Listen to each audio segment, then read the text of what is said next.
Magandang araw mga banateros. At eto na nga, pag-usapan na po natin ang mga may init na issue. Nako po, grabe. Grabe ho yung balita ngayon ha. Etong Blackpink. Kilala nyo ba yung Blackpink? Yung kumanta ng 21. Hindi ba pala yun? 21 pala yun. Iba yung Blackpink. Alam nyo naman tong Blackpink, di ba? Yung mga bumasag sa typical K-pop. Bakit to? Sila ho ang girl group na medyo malaswa. Medyo malaswa. Hindi naman. Ikaw naman, Banat Bay. Hindi, kasi ibang mga girl group medyo ano sila medyo wholesome. Itong Blackpink po medyo mahilig magpa-sexy baga. At eto na nga, ang lupit ho ng balita na ito. Etong balita na ito kung saan sila daw ay naimbitahan ni Marcos. Gago!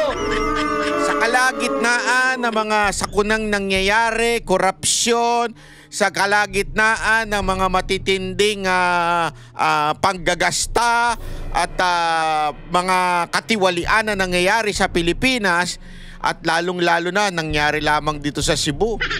Abay, may lakas loob pa na si Marcos ay imbitahan ang mamahaling grupo na Blackpink. Ito ay K-pop. Naku po. Gago! Ay nako, alam nyo mga kababayan hindi ko alam kung matutuwa ako o hindi ako matutuwa. Dahil hindi ako, mahilig naman po talaga ako sa mga K-pop kasi alam nyo naman, meron din tayong hinahawakan na girl group. So ibig sabihin, talagang ito yung mga nagbigay inspirasyon sa amin. Pero hindi ko alam kung matutuwa ako dito dahil ito na nga yung nangyayari sa bayan natin.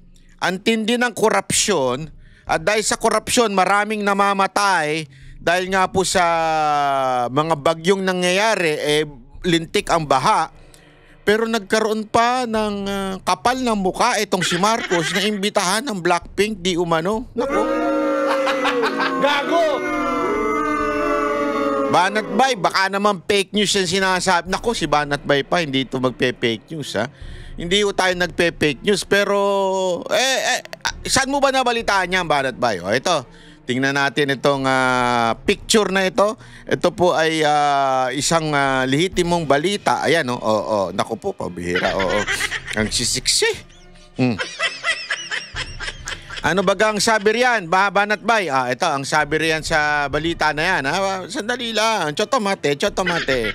Masyado kayong atat-natat porket Blackpink lang Ang sabi sa balita na ito, ayan, umapila si Pangulong Marcos Jr. sa lahat ng tanggapan ng pamahalaan na iwasan ang magarbong Christmas party bilang pakikiramay sa mga kababayang nasalanta ng sunod na kalamidad sa bansa. Ayos maganda. Maganda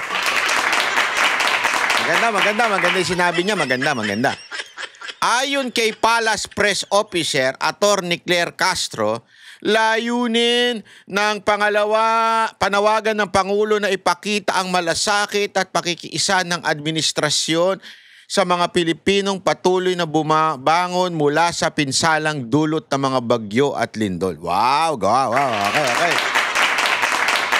So, sabi ni Marcos, wag daw tayo magkakaroon ng mga garbong party, wag tayo magkakaroon ng mga garbong pagdidiwa ngayong Pasko. Maganda, di ba? Ngunit, patay tayo pag may mga ganyan salita, yung ngunit, pumupunit sa gitna ng panawagang ito para sa simpleng Pasko, may pasabog. Sino? Naku po, may pasabog. Sino? Si Cavite 4th District Representative Kiko Barsaga. Naku po, patay kayo. Ano yung pasabog niya? Matapos ibahagi ang impormasyong imbitado umano ang K-pop group na Blackpink sa Christmas party ng Malacanang. Gago! Hindi nyo ba inimbitahan ito si Kiko? Hindi, baka kasi mamaya hindi lang imbitado si Kiko, kaya Kiko Barsaga, kaya inilabas niya ito. Hindi. Biro lang. Kiko, I love you so much. Laban lang, tuloy lang ang laban.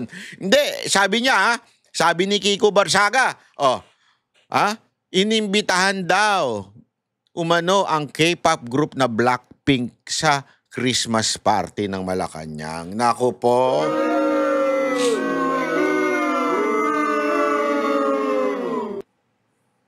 Sandali. Baka naman, inimbitahan lang. Hindi sila magpe-perform. Ali kayo! Invited kayong lahat! O, Beyonce, punta ka na rin dito. Baka ganun lang. Di ba? O, Rihanna, punta ka na dito. Baka ganun lang. Ikaw naman, Kiko Barsaga, di naman ibig sabihin nun, magpe-perform ang Blackpink. Naku naman. Joke. Kidding aside, ha? Malala na talaga itong presidente natin, ano? Malala na talaga. Kung ito'y totoo, tangina ang kapal ng muka. Sa kalagitnaan ng mga sakunang nangyayari sa Pilipinas, ang sagot sa korupsyon, Blackpink. O, di ba? Iba yan. Bakit? Iba naman yung kanta na yan, ikaw naman, no? Oh. Sa kanyang Facebook post nitong Miyerkules, Nobyembre 5, binira ni Barsaga ang umano hindi tugmang sitwasyon. Simpleng handaan lang ang LGU sa Pasko, tapos si Marcos may Blackpink sa Malacanang. Naku po. Gago!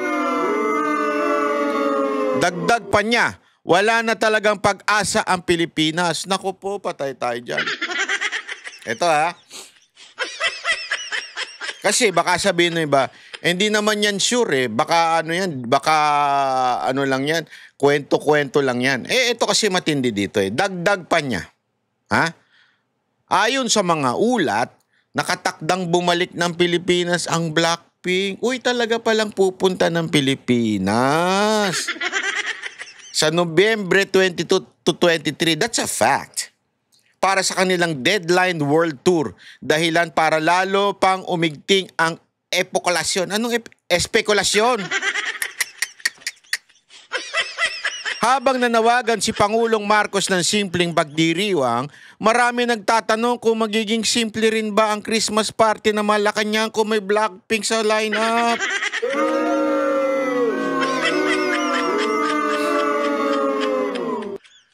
Marcos, ako nga po pala si Banat Bay. Baka pwede mo ako imbitahan.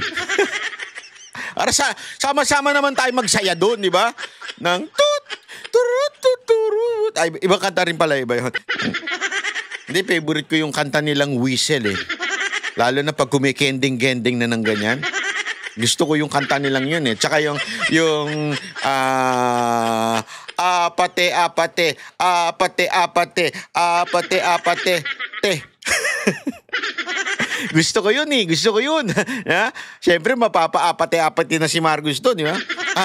Lalo na yung asawa niya. Naku, gumaganong-ganon pa man din. Oo, apate. Naku po, pagbira buhay re. Ikaw naman, Kiko Barsaga, binuking mo naman. Baka mamaya, hindi na nila ituloy yan. Dahil binuking mo. Siyempre, sasabihin nila, naku, patay kang bata ka, nabuking. Mukhang nabuking tayo dito. Huwag na natin ituloy para maging fake news si Kiko Barsaga. Di ba? Baka ganun eh. Baka ganun ang gawin nila eh. Para masira si Kiko Barsaga, wag natin ituloy para lumalabas, nagpapakalat siya ng fake news. Ayun. Hindi kaya ganun ang gawin ni Marcos? O gawin nung kanyang asawa? Hindi kasi alam nyo mga kababayan, ito ay hindi naman po ito kaila na etong pamilya Marcos mahilig magparty. Literally and figurative. Ano kaya ang vitamins nila, no? Tanong nyo doon sa mga nagpa-party-party sa mga club.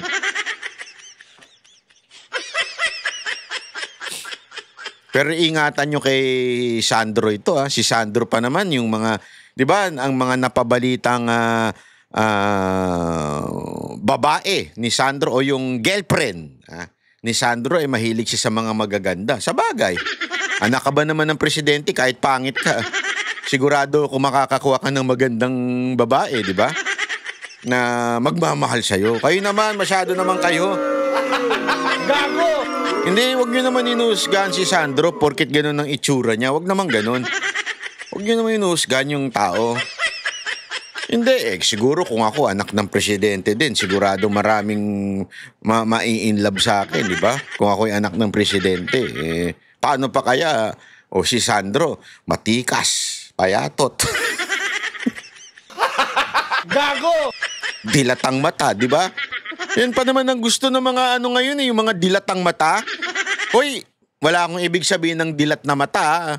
Kasi uso yan sa Japan pagka, di ba yung mga Japanese, pag mas dilat ang mata, mas gusto nila. Kasi nga sila, puro sila singkit Ang ginagawa nila, tinatanggal-tanggal nila yung mga gayang-gayaan nila para dumilat yung mata nila.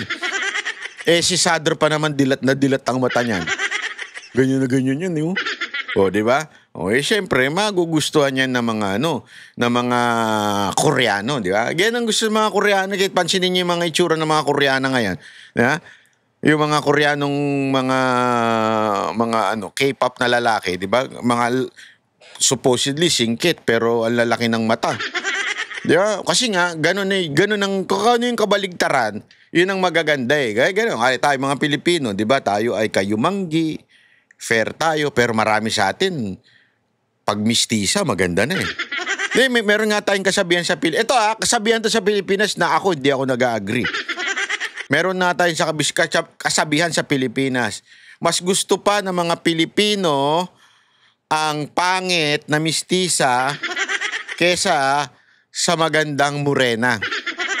Meron tayong kasabihan ganyan. Ayaw man nating aminin kasi it sounds racist, pero ganyan tayo, ganyan yung ating alam mo yun, parang biases, di ba? Bakit? Pag may nakita kang maputi, naku, kahit ang pangit niyan. Hipon yan, di ba? Ganun kagad tayo Talaga mapapaganon ka, wow, puti, di ba? Pero yung magandang kayumanggi, ayaw nung iba yan. Sasabihin kagad, hindi maganda yan. Ganun ganyan tayo mga Pilipino di ba?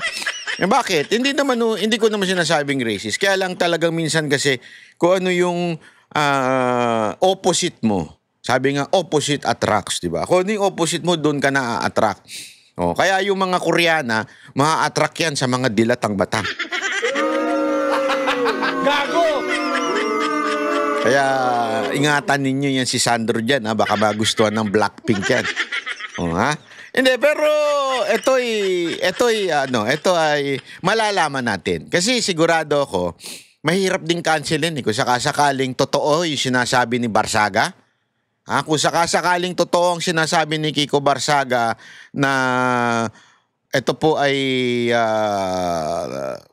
inimbitado sa Pasko o sa Christmas party, sa malamang nakapirma na ng kontrata yan, meron ng down payment yan, hindi naman papayag na, malaki pa naman ang management nitong Blackpink, hindi porket presidente ng Pilipinas na nag-imbita sa kanila, ay papayag yan na walang kontrata. Sigurado ako, naririnig na ng tindi ng korupsyon. Sabi nila, okay to. Malamang sinabi siguro ng management, kung totoo ito, kung totoo, malamang sinabi ng management, okay to, corrupt dito. Sigurado maraming pera dito. So, pabayad tayo ng malaki dito, kayang-kaya nila billion dito. Kung sakaling totoo ito, magkano kaya ang binayad ng palasyo? Pagkano kaya binayad ni Marcos sa Blackpink? Sa tingin ko naman, maganda ito. Ito yung angle ng mga loyalista, sigurado ako. Maganda ito. Ito yung magbibigay ng magandang ekonomiya sa Pilipinas. Dahil dito, makikilala ang Pilipinas dahil inimbitahan ng presidente ng Pilipinas ang Blackpink. Yan. Sigurado ako, yan ang magiging twist ng mga, alam mo na, yung mga bayaran nilang vlogger, yung tigti 10,000. Uy, by the way, highway merong lumabas ngayon na hindi ko na lang sasabihin hindi ko ayoko na lang pag-usapan kasi alam mo itong mga itong mga loyalista na ito yung mga bayaran sa kanila, yung mga pangit na bayaran. Topic kasi nila lagi Banateros. Hindi ko alam bakit topic nila Banateros. Weird. Nawi-weirdoan ako Kung yung loko-loka sa Amerika, ang puro topic niya sila Joey, sila Trixie, di ba? Yung magkakaano sila. Magkakaaway sila. Di ko alam kung bakit yun. Pero itong mga loyalista, itong mga tanso, ang lagi nilang topic banateros. Hindi ko talaga alam kung bakit. Ano ba? Tinik ba talaga kami sa inyo? Tinik ba talaga kami sa inyo? Mantakin mo dahil may nilabas si Jay Guevara na 10,000 na yun talagang proven. Merong ebidensya. Naglabas ng resibo sino ba? Si Jay Guevara ba o si naglabas? Si Sir Jack. Naglabas ng ebidensya na bayad ng 10,000 pesos yung naninira sa atin. Meron silang nilabas na kesyo may ini-interview yung lukalukang babae. Na ngayon, hinahunting na ni Kizet. Kasi kesyo 20 million daw ang binayad. Sabi ko, wow. Sabi ko nga, sana totoo. Hindi, ako talaga wini-wish ko. Sana totoo yun. Iiwan ko na kayong lahat. 20 million babayaran ako para manahimik. Iiwan ko na kayo lahat. Hindi, joke lang po Hindi, pero hindi pa po kasi ako nakakakita ng 20 million sa buhay ko di ba? Hindi pa po ako nakakahawak ng 20 million. Nakahawak na ako mga 19 million. Pero 20 million di pa po. So gusto ko makahawak ng 20 million, di ba? Sabi ba naman? Tapos binanggit pa doon. Si Banat Bay paulit-ulit yung siraulong Sabi niya, si Banat Bay. Class A yan. Sabi ko, tuwan-tuwa naman ako, naging wagyu ako. Hindi, kasi pangarap ko yan 'Di ba? Alam niyo naman, favorite ko yung steak, 'di ba? Favorite ko wagyu. Yan ang aking dinner palagi, wagyu. Yan ang favorite ko talagang pagkain, wagyu. For the first time, tinawag akong class A daw ako. Panalo yun, Maraming salamat doon sa mga siraulong vlogger na mga loyalista na tinawag akong class A. Yun. Hindi, at least, di ba? Kasi hindi nga sila magiging class Z. Pinakamalayo, wala. Na kahit sila na lang ang natitirang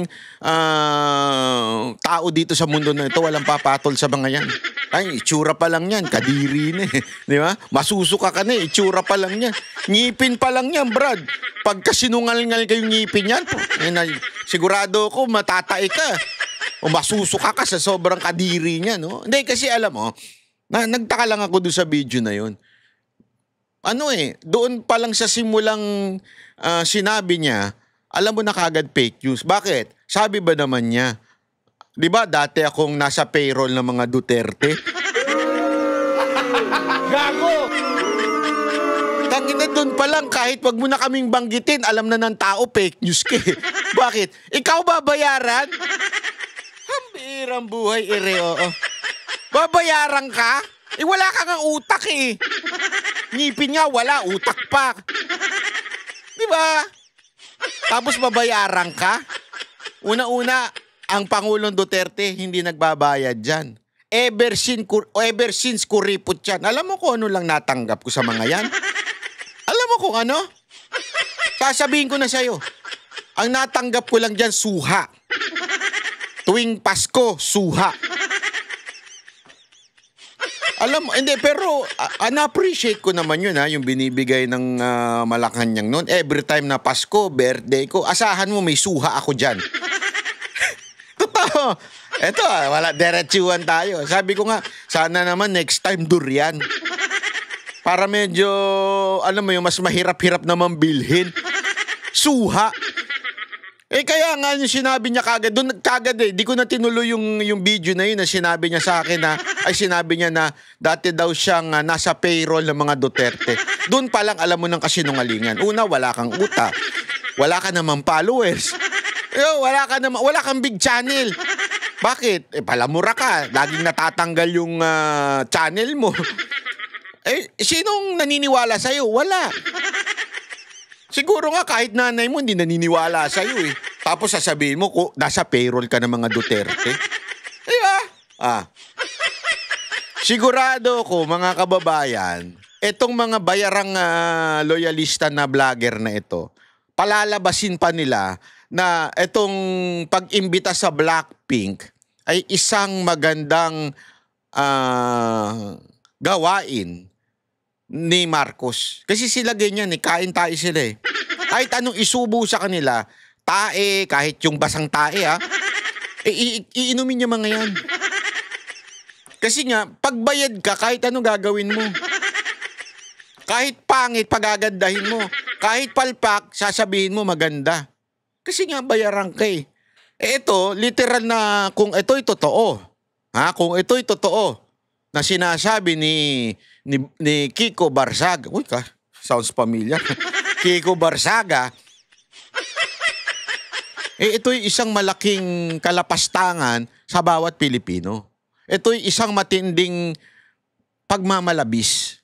Naghihirap na ang bayan mo. Ang taas-taas na ng dolyar dahil nga sa korupsyon, dahil sa mababa ang mga namumuhunan sa Pilipinas, nagsisialisan na mga investor, naisip mo pa, sumagi pa sa isip mo na maggumastos para lang sa isang Christmas party. Naku po, di maganda yan. Pero ako, sigurado ako siyempre alam nyo naman, pagka sinabi, pag tinalakay ni Banat Bay, siguradong magte-trending yan, siguradong makakarating sa Malacanang kasi alam kong nakatutok sila dito tutok na tutok sila sa mga banateros alam ko yan. Maliwala kayo sa akin, alam namin yan. At marami nang nagsasabi sa amin na talagang nakatutok sila sa banateros. At eto, dinidiscuss na nga natin, sa tingin ko mukhang babawiin nila ito. Kung totoo man ito sigurado kung babawiin nila ito dahil alam nilang yari sila sa taong bayan. Kaya lang, ewan ko lang kung mababawi pa ba yung kontrata o pag kinancel nila, fully paid na. Hindi natin alam. Pero tingnan natin. Basta ang alam natin, ito ang sinabi ni Kiko Barsaga. Tingnan natin kung mangyayari ba o hindi. Diba? Tingnan natin. Ito may papakita ako sa inyo Isa pang balita ito. Naantindi, sabi ko nga naman. Pambihirang buhay Takot daw siyang umuwi dahil babarilin daw siya. Zaldi ko, wag ka masyadong OA. OA ka masyado. Over. Bakit batuin ka ng kamatis pero yung babariling ka? Ang mga nakaupo ngayon, kakampi mo pa Pero sa bagay, malay mo, may di natin masabi malay mo, merong mga siraang ulo dyan, di ba? Hindi natin masasabi yan. Hindi natin masasabi. Malay mo, may mga siraulo dyan na magtangka. Pero ako, I do not agree with that. Ako, honestly, wag nyo naman barilin si Saldico. That's not nice. It's not nice. Kahit sobrang sama niyan, wag nyo naman ganunin.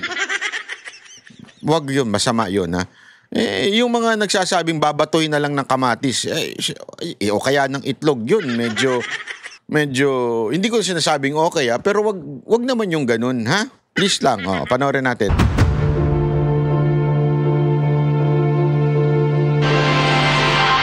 Takot umanong mabaril. Nako! Kaya malabong umuwi sa bansa si dating Ako Bicol Party List Representative Zaldico ayon sa kanyang abogado.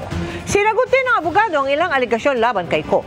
Kabilang ang umano'y pagtanggap ng delivery ng pera para kay Ko ng mga executive assistant nito. Nako! Nakatutok si Tina Panganiban Perez. Few months to say something. Humarap sa media ang abogado na nagbitiw na kongresistang si Zaldico na iniuugnay sa mga maanumalyang flood control project at itinuturong pasimuno ng mga budget insertion. Sabi ni Attorney Ruy Rondain, malabo raw umuwi ng bansa si Ko dahil umano sa mga banta sa kanyang buhay. He has a general fear of being shot, whether by a vigilante or... Ako may tanong ako dito kay Attorney Ruy Rondain. Actually, gusto ko tong itanong doon sa mga nagre-representa kay Zaldico doon sa kaso niya sa akin. Gusto ko silang tanungin, naaatim nyo talaga na ipagtanggol pa si Zaldico? Hindi, gusto ko lang tanungin. Naku-curious lang baga ako. Naku-curious ako Sa tindi ng mga aligasyon at sa tindi ng mga ebidensyang inilalabas ng iba't ibang kampo Ibig sabihin, iba't ibang kulay ang naglalabas na mga ebidensya na di umano talagang may matinding ginawa si Zaldico dun sa ating budget. Naaatim nyo pa siyang ipagtanggol? Anong nararamdaman ninyo pag uwi ninyo at natutulog na kayo? Pinagtatanggol ko si Zaldico. Is that ano? Hindi, this is a serious question. Paano nyo naaatim na pagtanggol yung tao na yan? Kasi merong merong masasabi kong, sabi nga nila, trabaho lang, di ba? Bilang abogado, trabaho mo yung ipagtanggol ang kliyente mo kahit sino pa yan. That's a professionalism, ika nga. Oo pero, you must draw the line. Di ba? Para sa akin, siguro kung ako abogado, kahit magkano pa yung alok, wag lang 1 billion. Hindi, kahit ano pa yung alok sa akin, kung yung kliyente na yan ay antindi na ng mga ebidensyang pinipresenta sa kaliwat kanan na ahensya ng gobyerno or branch of the government, nakikita ako ako lang to, para sa akin lang to. Nakikita ko ng antindi, sagad sa butong ginawa nito. Kahit malaki ang babayad sa akin, hindi ko tatanggapin na maging abogado nun. Para sa akin po, para sa akin. Di ba? Kasi it's just a matter of, I will draw the line. Oo, maaari mong ipagtanggol yung medyo may mga kasalanan, medyo mga malilit na pinaggagawa kasi professional ka bilang isang abogado na dapat mong tanggapin ito. Pero ako, I will draw the line. Kung ganyan yung nakikita ko na ebidensya na pinipresenta sa publiko na matinding-matindi na yung ebidensya, hindi ko na ipagtatanggol. Kaya nga gusto ko itanong itong si Attorney Roy Rondain. Paano nyo po na-atim na ipagtanggol si Zaldico? Ay, tanong lang po yun, Do you really believe in your heart that Zaldico is an innocent person? Amidst all the pinakita ng kaliwat kanan ng Senado, even some of the congressmen na pinakita nila na etong si Zaldico ay napakaraming insertion. Amidst all those things, etong hindi niya pagbalik, which is sabi nga nila, flight is it's a sign of guilt, 'di ba? Guilt. So ibig sabihin nun, may problema Even ito na lang sabihin na natin, wala ka sa bansa dahil bago pumutok to mga issue na ito. Tapos napagtanto mo na ikaw ay inaakusahan mo, maaaring hindi ka bumalik. Sige, sabihin na natin, given. Pero yung biglang nawala yung mga recent lang kasi yung mga pangyayari na to yung mga helicopter, biglang nawala, biglang yung eroplano nawala, biglang inalis. Ibig sabihin, nilipad. Doon makikita mo na talaga na may problema ito. Parang, how can you? Ako, tanong lang naman to Sir, Attorney Roy Rondain. This is just a question. How can you defend that kind of person? Hindi ba kayo nagigilty pag natutulog kayo? Puti na yung buhok ninyo, sir. Ibig sabihin, hindi. Ito, reality lang naman. You are on your last, di ba? Ibig sabihin, yung alam mong may edad ka na. Ibig sabihin, di ba, dapat yung gagawin mo that would leave a mark na ikaw hindi makakalimutan na pinaglaban mo, bayan mo. Di ba? Paano nyo po na-atim, sir? Ako lang nagtatanong lang ako. Ano ang nasa puso ninyo habang pinagtatanggol nyo to si Zaldico? Anong nasa puso ninyo, sir? Ako, tanong lang po yan, Hindi ko kayo inaakusahan. Kaya nga gusto ko malaman paano nyo na-atim yan? By a political enemy. We'll see him as soon as the fear of violence against him abates. We'll see him as soon as... Sir, as pagkaalam ko, nakaupo yung mga kakampi niya. Di ba? Nakaupo. Best friend niya nga, di ba? Even doon sa emergency ba yun? Di umano, nakalagay pa nga doon si Romualdez. I mean, itong mga ako kasi hindi ako naniniwala eh. You know why? Even yung sa sinabi nung kanyang security. Ilan ang kanyang para nga siyang may sariling batalyon eh. Di ba yun ang sinabi ni Bato? Na parang may sarili siyang batalyon dahil sa dami ng security niya na supposedly dapat 2 lang. Pero siya, sobrang daming security niya. Active at saka mga retired military. Ito nga nagsumbong sa kanya, Marine.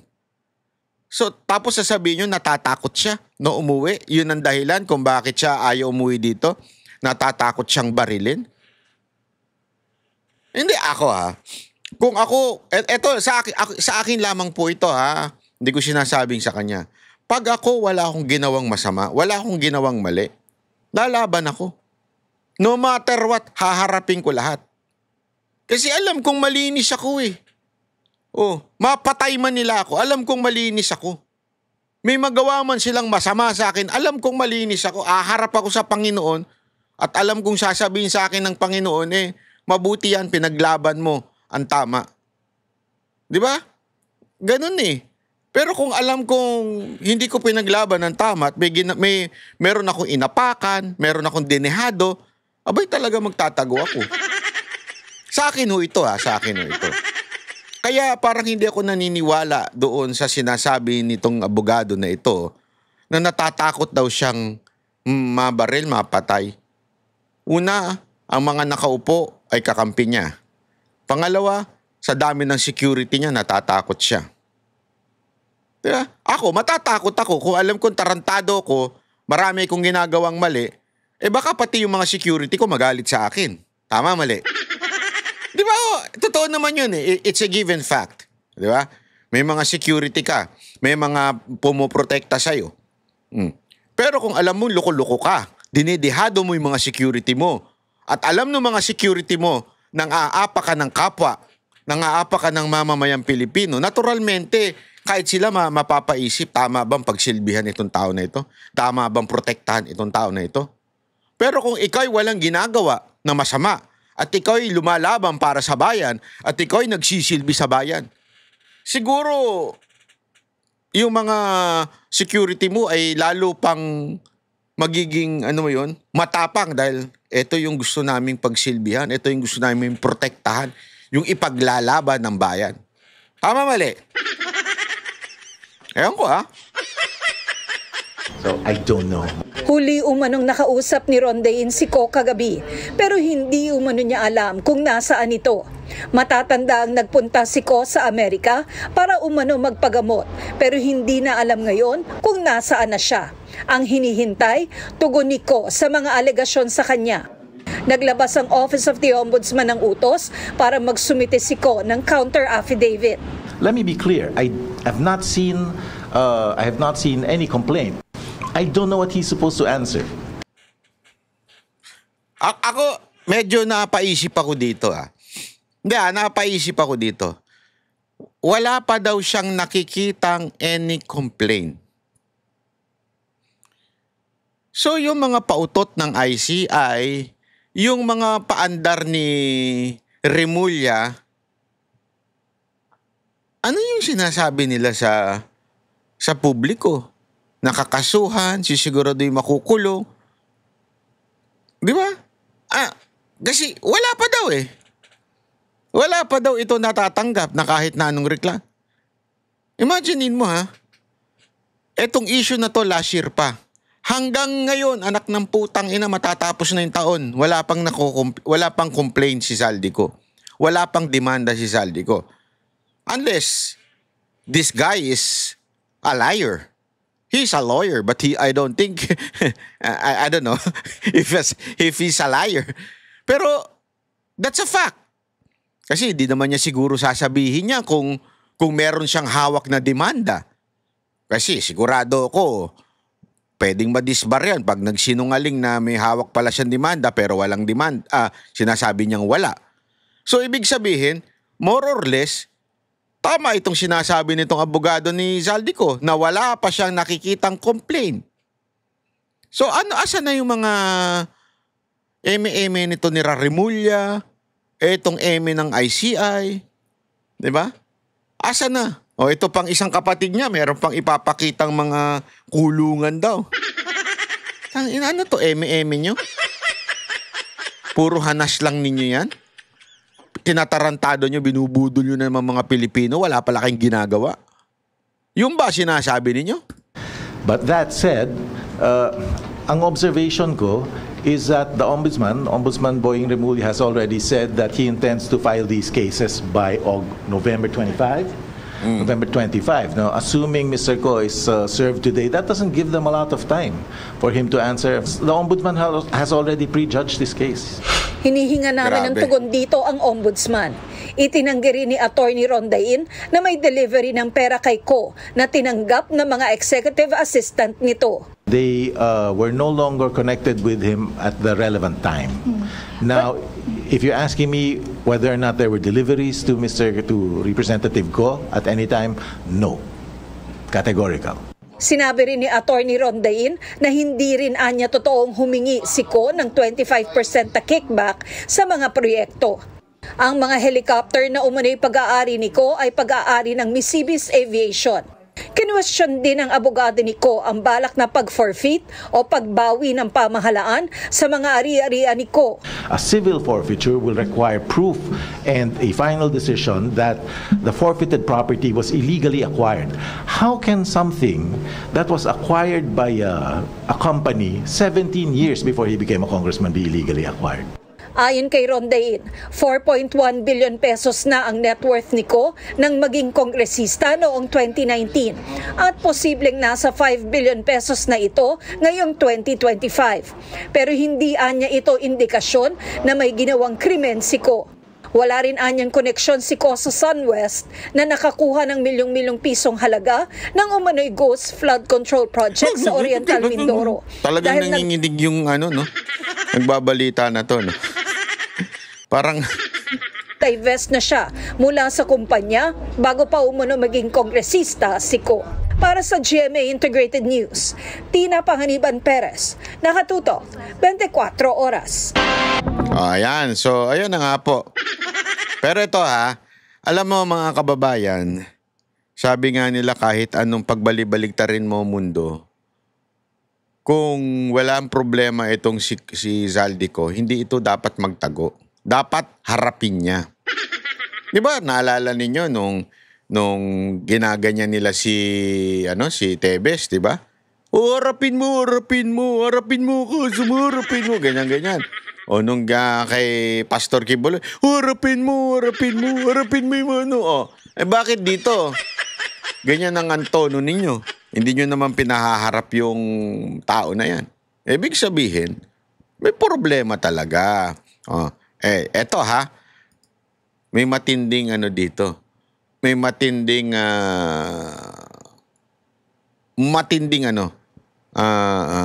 revelasyon. O, eto, pakinggan ninyo Yung mga luxury cars na pinatago sa Misibis Bay Resort, merong 4 na sasakyan na pinatago.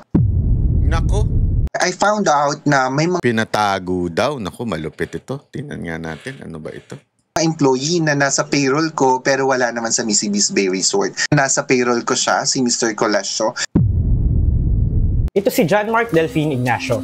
Lumapit siya sa Rappler para ikwento ang kanyang karanasan bilang HR manager ng Misibis Bay Resort. Kilala ang posh na resort bilang pagmamayari ni dating Congressman Zaldico. Ang may-ari ng parent company ng resort, base sa mga papeles nito sa SEC, ay ang kanyang asawa at anak na sina Maylene at Ellis. 2 buwan lang tumagal sa kumpanya si John Mark o JM, pero sa pagkakaalala niya, maraming bagay ang tila hindi tama. Una, nagsampa ng labor complaint si JM sa National Labor Relations Commission laban sa mga may-ari ng Misibis, kabilang na si Maylene Ko, dahil umano sa delayed na pagre-release ng service charges sa rank and file employees. Naku. Sabi ni JM sa kanya Yung tugtog talaga. Siguro, maano na naman tayo dito. Makaka-copyright na naman tayo sa mga ganyang ninyo, hanas ninyo. Hindi naman kasi kailangan lagyan ng tugtog eh. May tugtog pa. malapit ang mga empleyado. Pero hindi niya rin alam kung anong isasagot dahil maging siya ay nangangapa sa operasyon ng resort. Based on my estimate, yung Sandali nga mga kababayan. Siguraduhin muna natin ha. Kasi yung mga ganyan-ganyan may patugtog-tugtog pa eh. Ano natin, tanggalin natin yung tugtog-tugtog na yan. Hindi, tomate. Maganda kasi dire-diretso kasi baka mamaya pag na-copyright yan, tatanggalin ko din yan. So hindi niyo mapapanood yan, 'di ba? Mas maganda, tanggalin na lang natin yung tugtog para sure baga, 'di ba? Kasi ganoon din pagka kailangan natin tanggalin yan. Pag tinanggal natin yan, di tanggal yung buong video. Mahirap na. Alam nyo naman ngayon, maraming dyan. Maganda kasi yung dito Ito yung istorya po ito nung yung Misibis, okay? Ay isang pagmamay-ari po ng pamilya daw di umano ni Zaldico. Misibis Resort. Pagmamay-ari daw ni Zaldico at yung parang isang manager dito o empleyado may mga alam. At ang alam nga nila ay talagang may mga red flag ika nga. Ibig sabihin may mga pinagawa sa kanila nakaduda-duda kaya nagsalita na. Ito yun. Pangalan nito si John Mark Delfin Ignacio. Yan na. Wait lang, antayin natin tinatanggal ko lang yung tugtog para hindi tayo makopyright. Anyway, tingnan lang natin muna itong, ayan. Okay na, ayan na. Wait, tomate. Ay, mali. Sorry. Ito na. Paano ba ito?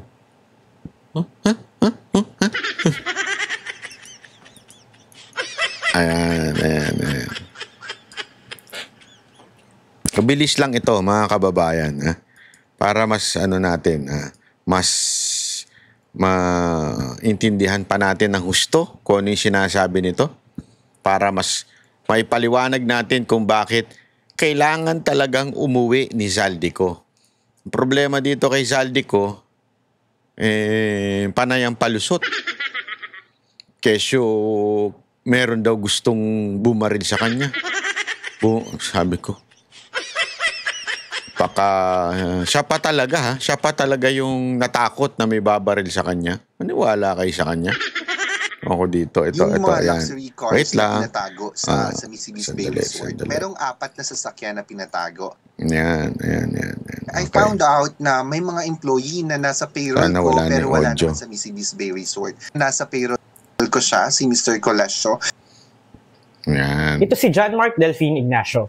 Lumapit siya sa Rappler para ikwento ang kanyang karanasan bilang HR manager ng Misibis Bay Resort. Kilala ang posh na resort bilang pagmamay-ari ni dating Congressman Zaldico. Ang may-ari ng parent company ng resort, base sa mga papeles nito sa SEC, ay ang kanyang asawa at anak na sina Maylene at Eris. 2 buwan lang tumagal sa kumpanya si John Mark o JM, pero sa pagkakaalala niya, maraming bagay ang tila hindi tama. Una, nagsampa ng labor complaint si JM sa National Labor Relations Commission laban sa mga may-ari ng Misibis, kabilang na si Maylene Ko, dahil umano sa delayed na pagre-release ng service charges sa rank and file employees. Sabi ni JM, sa kanya lumalapit ang mga empleyado, pero hindi niya rin alam kung anong isasagot dahil maging siya ay nangangapa sa operasyon ng resort. Based on my estimate, yung service charge na hindi na-release ay umaabot ng mga 8 million. Nakasaad Grabe yung service charge. Dahil kasi para sa kaalaman ninyo mga kababayan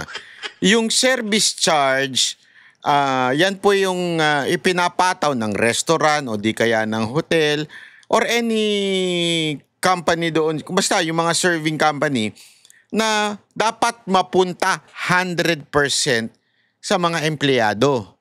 So, ibig sabihin, kahit hindi tayo mag-tip, merong mapupunta sa kanila dapat. Pero, umabot na daw ng 8 million, di umano, at hindi binibigay sa mga empleyado. Zaldico, pati ba naman yan? Hindi, pati ba naman yan magiging issue pa sa'yo? Ano ba naman yan? Di ba? Din sa reklamo ni JM na may mga utos ang higher-ups ng kumpanya na sa madaling sabi ay red flags para sa kanya. Halimbawa, may bagong teleserye ang ABS-CBN na pinagbibidahan ni Donnie Pangilinan na magsimula na raw mag-shoot ang production crew sa Misibis. Inutusan daw siya ng kanyang superiors na itago from plain sight ang mga magagarbong sasakyan na pagmamayari di umano ni Zaldi at Maylin, nang sa gayon ay hindi mapansin ng media. I make sure na ma-advise ko yung driver kung sino yung magdadala doon sa parking area na medyo hindi makikita ng mga guest. Kataka-taka rin para kay JM. Ito so nung karoon daw ng shooting doon para hindi daw makita ng media, pinatago sa kanya yung mga luxury car. I mean, if you're rich, di ba yung meron niya isang ano dyan, pinaglalandakan niya yung sasakyan niyan, mayaman siya. Kung wala namang problema at hindi naman galing sa nakaw, bakit mo kailangan ipatago? Ikaw na nagsabi through your lawyer na 5 billion ba yun? Yung parang 4 billion yung salin mo. So mayaman ka talaga even before you're a congressman. Why would you hide those cars according to this guy? Yun yung mga red flag. Alam di umano ng Sunwest Construction sa operasyon ng Misibis Bay Resort. Una nang inimbestigahan ng Rappler ang mga kumpanya ni Zaldico noong nakaraang taon. Sa published story namin noong Marso, binanggit namin na ang Misibis at Sunwest Construction ay nasa ilalim ng Sunwest Group of Companies. Yung Sunwest Construction ay yung bilyong-bilyong piso ang napanalo ng DPWH contracts. Ginit noon ni Zaldi na nag-divest na siya sa kumpanya, pero may turing pa rin siyang beneficial owner dahil may-ari naman siya ng ilang sister companies ng Sunwest Construction. Yung pagdadala ng mga empleyado na galing sa bahay mismo ni Maylin and ni Zaldico, dinala nila sa Misibis Bay Resort and they asked me to give them a new contract. It's against the law. Let's say for example, si employee nag-complain, bakit ako magiging project-based? 20 years na ako sa dati kong sa kay Miss Maylin. Hindi rin malinaw. So may problema talaga pagdating sa empleyado itong si Zaldico. Yan ang sinasabi nito kasi parang pinagawa na naman 20 years na pero kontrata pa lang din daw, 'di ba? Yung pinapagawa dito sa tao na ito. So may may problem siya sa labor law. Di umano according to this employee. Tuloy. Kay JM kung bakit nasa payroll ng Misibis Bay ang ilang mga bodyguard at confidential staff. Pati daw yung mga bodyguard nasa bakit pinasasahuran through the resort. Diba? Ito lang yan Bakit ka magpapasahod doon? Ba't hindi mo pasahurin sa iba mong kumpanya? Kung really legal ang pag-acquire mo doon sa mga bodyguard mo, may problema, di ba? May problema. Ni Zaldico, gayong wala naman silang gampanin sa resort. Kabilang sa pinapasweldohan ng Misibis ay si Alan Colesio, isa sa mga security assistants na binanggit ni Orly Guteza sa isang Senate Blue Ribbon Committee hearing noong Setyembre. Ayun na. Sa testimonya ni Guteza, may mga nag-connect na, di ba? Meron daw na nag-connect na. Wala na tayong magawa dyan. Patay tayo dyan. Ang puno ng cash na inihatid daw sa mga properties ni Ko at ni dating Speaker Martin Romualdez. Pinabulaanan ito ng dalawa. Hanggang sa ngayon, hindi pa rin umuwi ng Pilipinas si Zaldico. Kaya nga siya nag-resign na lang sa Kongreso. Dahil kahit wala siyang travel clearance, ay ayaw pa rin niyang umuwi ng Pilipinas. Sabi ni JM, inutusan daw siyang asikasuhin ang mga pasaporte ng dalawang household staff ni Zaldi at Maylin Ko. Bakit kaya? We were not privy kasi dun sa mga kung nasaan sila. Kung ang isang empleyado na 2 buwan lang nanilbihan sa isa sa mga kumpanya ng mga Ko ay marami nang nalalaman, paano pa kaya yung mga trusted aides ng mag-asawa? How does your camp respond to allegations of labor issues in Misibis? Couldn't tell you. Dwight, I'm not counsel to Misibis. Para sa buong storya ng karanasan ni JM sa Misibis Bay, pumunta lang po kayo sa Rappler website. At kung gusto ninyo pa... So yun yung isa pa sa mga akusasyon ngayon kay Zaldico, pambihira. Tapos ayaw mo umuwi dito. Diba? Pambira kayo, oo. Tuloy. O, iba naman balita tayo. Ito naman, ha. Tungkol naman dito sa Bagyo. O, ito. Umakyat na po sa halos 100 ang latest na bilang ng mga nasawi sa lalawigan po ng Cebu. Ilan sa mga ito'y inanod ng baha. Nagpapasaklolo na ang Kapitolyo sa palasyo dahil posibleng marami pang natangay. Nakatutok si Alan Domingo ng GMA Regional TV. Binalot ng hinagpis ang mga pamilyang namatayan sa barangay Kutkot, bayan ng Liloan sa Cebu. Dahil sa barangay pa lang na ito, umabot sa 35 ang naiulat na nasawi base sa post ni Mayor Aljo Frasco. Pawang mga inanod ng rumaragasang baha sa kasagsagan ng Bagyong Tino madaling araw kahapon. Ikinuwento ng isang ina kung paano nawala ang kanyang 5 taong gulang na anak. Nadoot mi sa gaplot, pag-doot ako sa gaplot. Nahayang man na ako ang papa. Sumuna na nawa ako anak, nabuyan. Pagbalik niya sa babaw, pagkatkat sa saging, habili na ako ang anak, wala na nakuha. Sa bayan ng Compostela, 15 ang nasawi. Dito makikita kung paano umabot ang baha hanggang sa bubungan ng mga bahay. Sa Mandawi City naman umabot sa 12 ang nasawi. Malaki rin ang idinulot doong pinsala ng bagyo. Kwento na isang konduktor, nalubog sa baha ang lahat na 200 buses nila kaya hindi na muna magamit. Ang Samoa na unta nga bisag gamay nga kanang ayuda lang hinabang ba kay kami di may makapasalig nga makabiyahe mi dayon kay tungod po na sa pagtinabangay pag ayuan ng mga sakyan na namo diha malimpyuhan nga makadagan mi. Sa ngayon, mayroon ng 97 ang kumpirmadong nasawi sa buong lalawigan ng Cebu.